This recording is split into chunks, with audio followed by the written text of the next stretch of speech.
Genesis 31. And he heard the words of Laban, his son, saying, Jacob hath taken away all that was our father's, and of that which was our father's hath he gotten all this glory.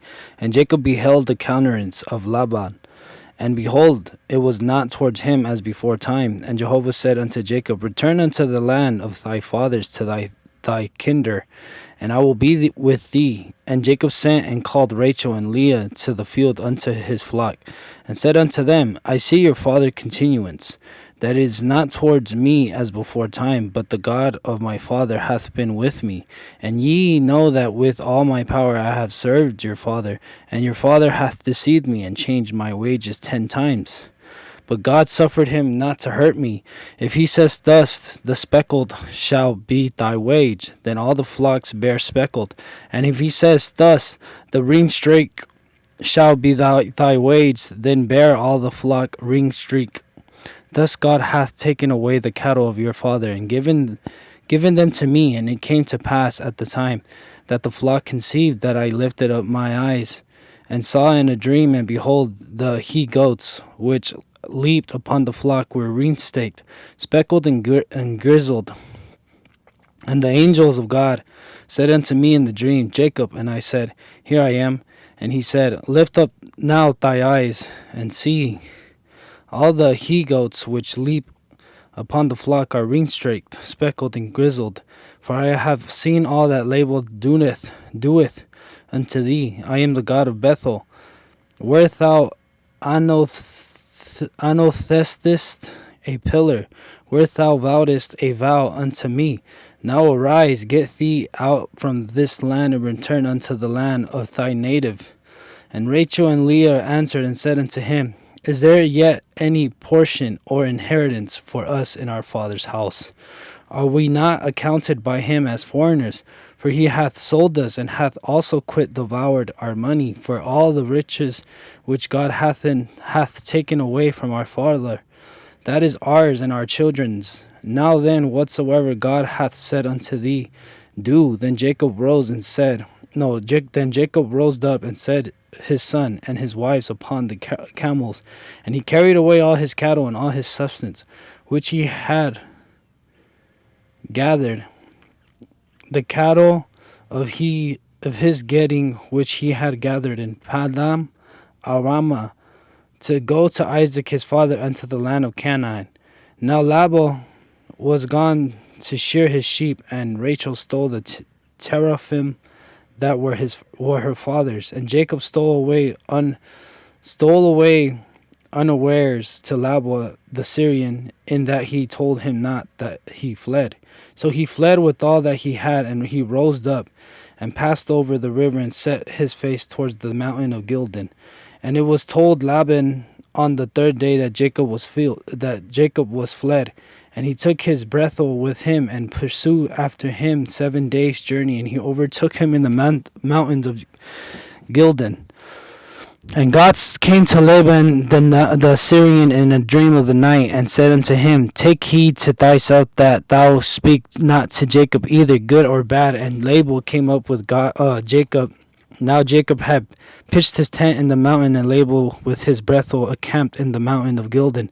And Laban said to Jacob, What hast thou done, that thou hast stolen away unawares to me, and carried my daughters as captive of the sword? Wherefore didst thou flee secretly, and steal away from me, and didst not tell me, that I might have sent thee away with mirth, and with songs, with tabret, and with harp?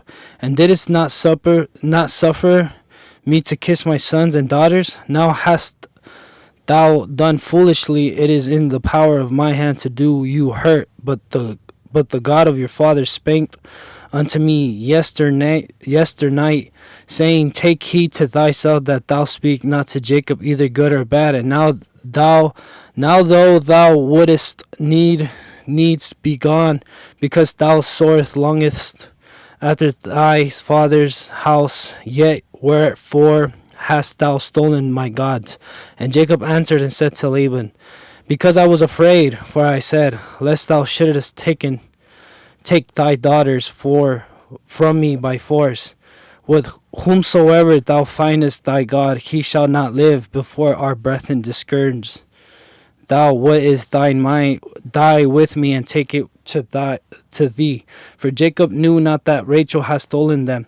And Laban went into Jacob's tent and into Leah's tent and into the tent of the two maidservants, and he found them not. And he went out of Leah's tent and entered into Rachel's tent. And now Rachel had taken the teraphim and put them in the camel saddles and set upon them. And Laban felt about all the tents, but found them not. And she said to her father, let not my lord be angry that I cannot rise up before thee, for the manners of women is upon me. And he searched, but found not the temper. And Jacob was wroth and chode with Laban. And Jacob answered and said to Laban, what is my trespass? What is my sin that thou hast hotly pursued after me? Whereas thou hast felt about my stuff, what hast thou found of all thy household stuff? Set it here before my brethren and thy brethren, that they may judge betwixt us two. These 20 years have I been with thee, thou always, and thy she-goats hast not cast their young, and the rams of thy flock have I not eaten. That which was torn of beast I brought not unto thee. I bear the loss of it. Of my hands didst thou require it, whether stolen by day or stolen by night. Thus I was. In the day the drought consumed me, and the frost by night, and my sleep fled from my eyes. These 20 years have I been in thy house. I served thee 14 years for thy 2 daughters, and 6 years for thy flocks, and thou hast changed my wages 10 times, except the God of my father, the God of Abraham, and the fear of Isaac has been with me. Surely now hadst thou sent me away empty. God hath seen mine affliction and the labor of my hands, and rebuked thee yesternight. And Laban answered and said unto Jacob, the daughters are my daughters, and the children are my children, and the flocks are my flocks, and all that thou seest is mine. And what can I do this day unto these my daughters, or unto their children whom they have borne? And now come, let us make a covenant, I and thou, and let it be for a witness between me and thee. And Jacob took a stone and set it up for a pillar. And Jacob said unto his brethren, gather stones. And they took stones and made a heap, and they did eat there by the heap. And Laban called it Jerusalem, but Jacob called it Galid. And Laban said, this heap is witness between me and thee this day. Therefore was the name of it called Galid and Mizpah, for he said, Jehovah watch between me and thee, when we are absent from one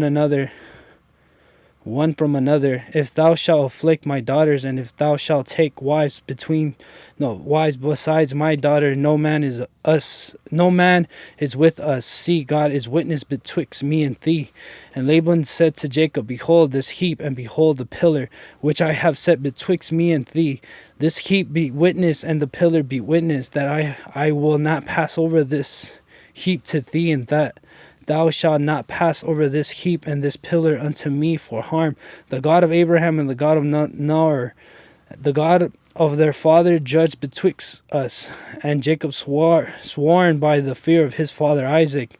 And Jacob offered a sacrifice in the mountains, and called his Bethel to eat bread. And they did eat bread and tarried all night in the mountains. And early in the morning Laban rose up and kissed his sons and his daughters, and blessed them. And Laban departed and returned unto his place.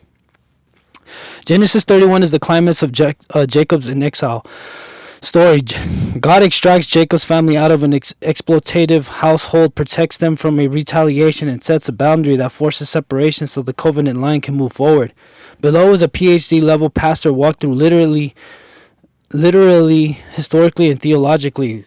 Then what the passage is saying, God is doing / saying. What happened in the story? Structure. Verse 1 through 16, the break becomes necessary, preserve plus divine command. Social pressure. Laban's sons accuse Jacob. Jacob hath taken away all that was our father's. Translation, you're getting rich off our family. You are a threat to our future relationship. Jacob sees Laban's face, not towards him as before not towards him as before time. The household has become unsafe. Divine defection, return, and I will be with thee.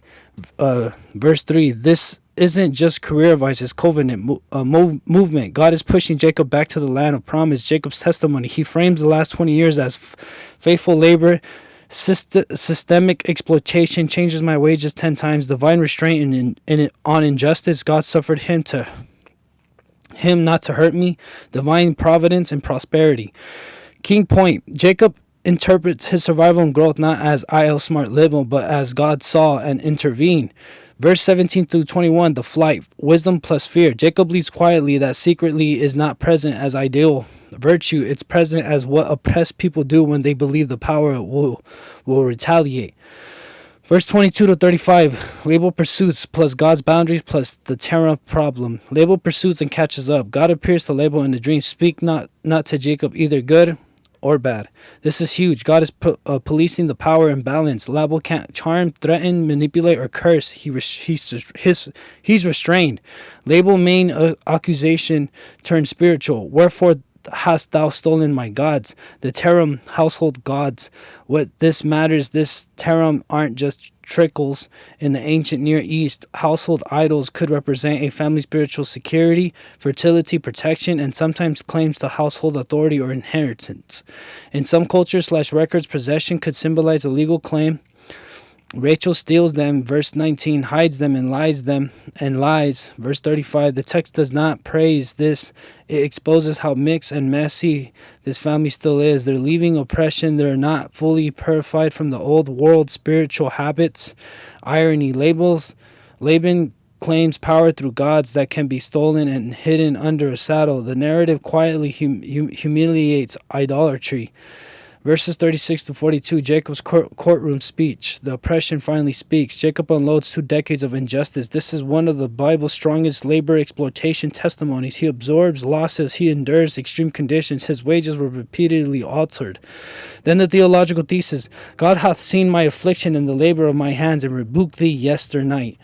This is Exodus language before Exodus. The God who sees affliction and acts against oppressors. Verse 43 to 55, covenant boundaries, a forced separation. Label still tries to assert ownership. The daughters are my daughters, all is mine. The voice of a controlling patriarchy, who refuses to release what he had used. So they make a covenant with a heap / pillar, as legal witness named it in 2 languages, Jehosaduta and Galid. Same momentum, 2 tongues, and marks 2 people diverging. Mizpah, Jehovah watches between me and thee. This is often quoted romantically today, but in context it's not romantic. It's basically, since we don't trust each other, may God police the space between us. A non-aggression clause, neither may cross to harm the other. Jacob swears by the fear of Isaac, a revert title for God, emphasizing awe, covenant fidelity, and holy accountability. Sacrifice, shared meals, treaty ratification. Results, the relationship doesn't heal, it gets bounded so the promise can continue without constant interference. What God is trying to say through this chapter. Theological themes. God sees exploitation and restrains the exploiter. Repeated ideas. God saw what Label did, and God intervened. The text portrays God as neither neutral nor blind to economic and familial injustice. Pastoral punch. If someone has power over your livelihood and keeps moving the goalpost, this story says God is not impressed by their control. He is not absent from your suffering. God guidance sometimes looks like leave, return, and I will be with thee. God will hear is not endure forever, but exit plus return to covenant purpose. Spiritual realism. God doesn't just comfort Jacob in the toxic system. He calls him out of it. God keeps covenant promise through deeply flawed people. Nobody is clean in this chapter. Laban exploits. Jacob deceives by leaving secretly. Rachel steals and lies. Yet God is moving the covenant line forward. That's not endorsement of sin. It's a statement that grace and providence. God promise is sturdier than human inconsistency. Idols are exposed as powerless and also spiritually sticky. Labels gods can be stolen on and sat on. The narrative mocks them, but Rachel death shows even the chosen family is still tempted to carry old securities into the new life. God's message. You can't build the promised future while clutching the old household idols, whether literally or functionally. Money as a savior, control as a savior, superstition as a savior. Sometimes the peace God gives is a boundary, not a reunion. The covenant keep is not a warm reconciliation. It's a God-witnessed boundary that prevents harm. Mature theology. Biblically, peace isn't always closeness. Sometimes it's holy distance that stops sin from escalating. God is the judge in the middle. God is witness betwixt me and thee. This is the covenant theology in a miniature, where when humans can't be trusted, God becomes the guarantor, watching, judging, holding accountability. A clean summary in one sentence. Genesis 31 portrays God as the faithful covenant Lord who sees oppression, protects his people, calls them out of harmful systems, exposes idols as empty, and establishes boundaries so he promised can move forward, even through imperfect people. Genesis 31.